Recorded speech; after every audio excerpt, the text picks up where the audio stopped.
Buenos días. Hoy nos encontramos en la clase de biología con la profesora Verónica Mendoza con el tema la célula. Nosotros somos el equipo 1, llamado el poliequipo. Hoy hablaremos de una célula en particular.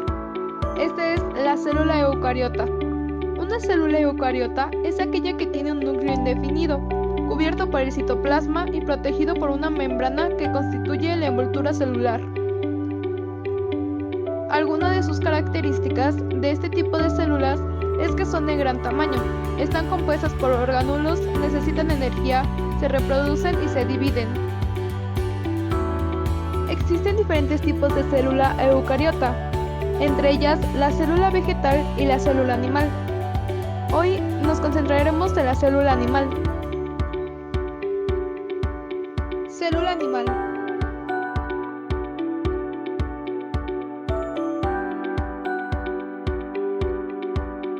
Pero, ¿qué es la célula animal?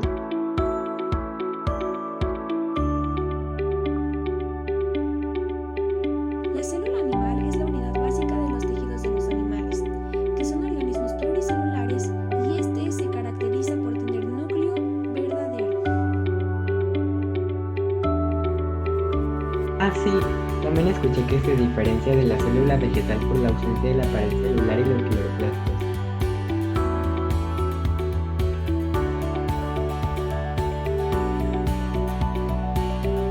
Y para esto hicimos una maqueta, para el mejor entendimiento del tema.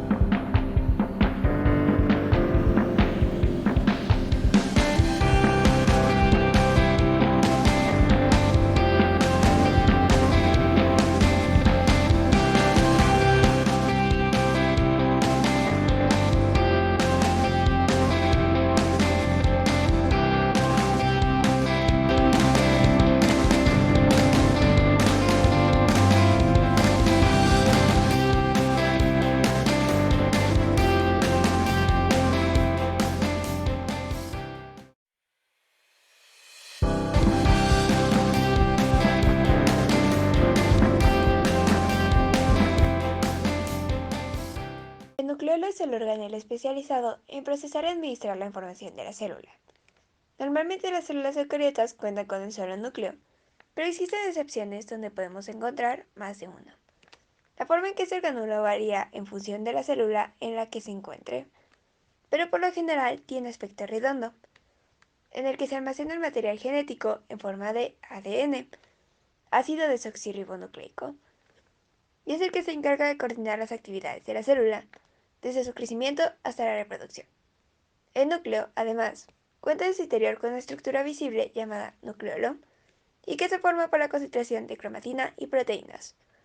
Los mamíferos cuentan con un número de entre 1 y 5 nucleolos en la célula.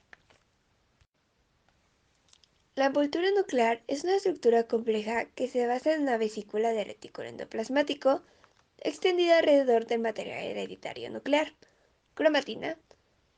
Como tal vesícula, la envoltura aparece conformada por dos membranas, la membrana nuclear externa y la membrana nuclear interna. Por el lado de fuera queda el citoplasma y por el de dentro el contenido del núcleo. Por el lado del núcleo, la membrana nuclear interna lleva adosada una estructura llamada lámina nuclear, la cual está formada por proteínas como las llamadas láminas, a veces en forma de capa continua, a veces con la estructura de un panal. El hecho de que la envoltura sea una especialización de retículo endoplasmático se observa también en que suele aparecer recubierta de ribosomas, algo que es característico del retículo endoplasmático rugoso, los cuales fabrican precisamente proteínas que se incorporan a la composición de las membranas nucleares. El aparato de Golgi es una parte de la célula formada por membranas. Y hay diferentes tipos de membranas, algunas son túbulos y algunas son vesículas. El aparato de Golgi está situado cerca del núcleo. Se dice que es un cuerpo perinuclear.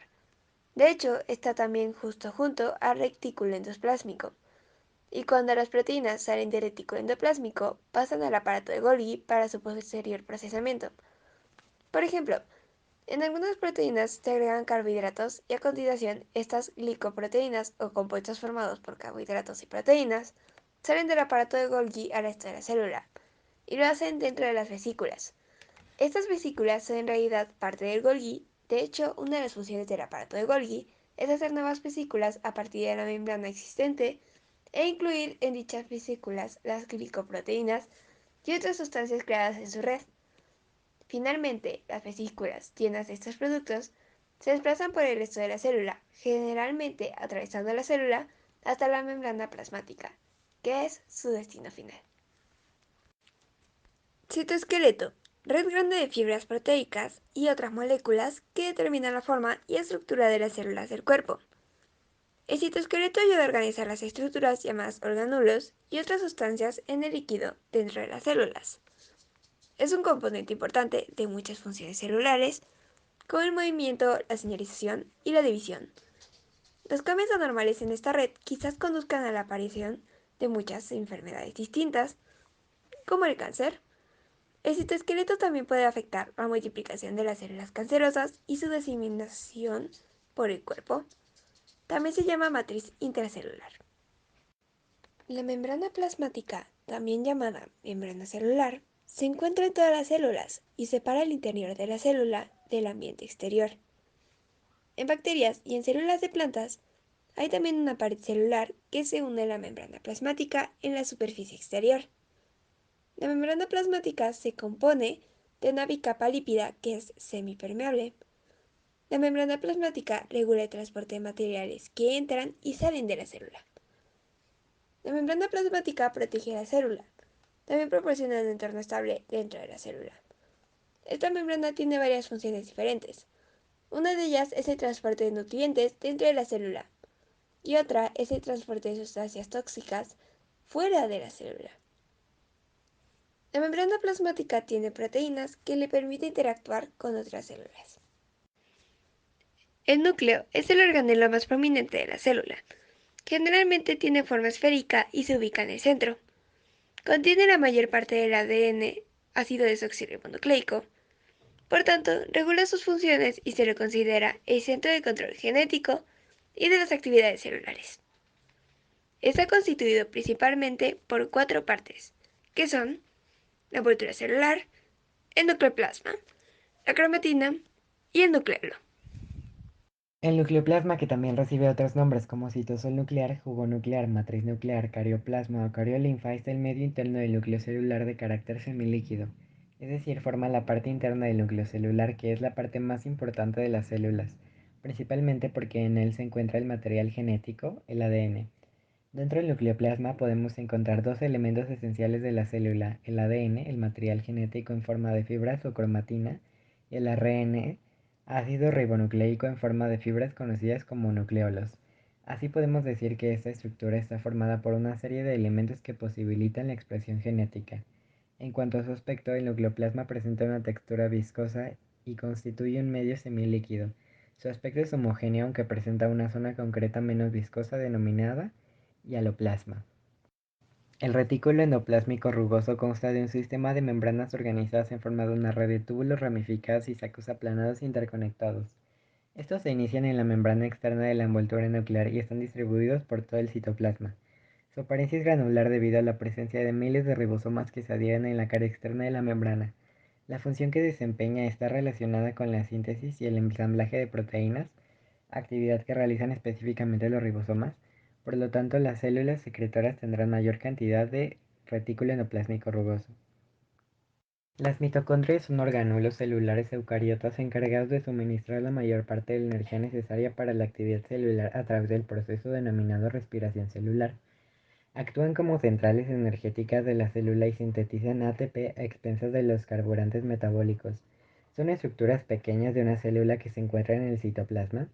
La mitocondria produce la mayor parte de la energía de la célula y cuentan con su propio material genético que difiere del material genético del núcleo. Muchas enfermedades son el resultado de mutaciones en el ADN de la mitocondria. Las mitocondrias son orgánulos celulares. El centrosoma es una estructura celular involucrada en el proceso de división celular. Antes de la división celular, el centrosoma se duplica y entonces cuando la división empieza, los dos centrosomas se mueven hacia los polos opuestos de la célula.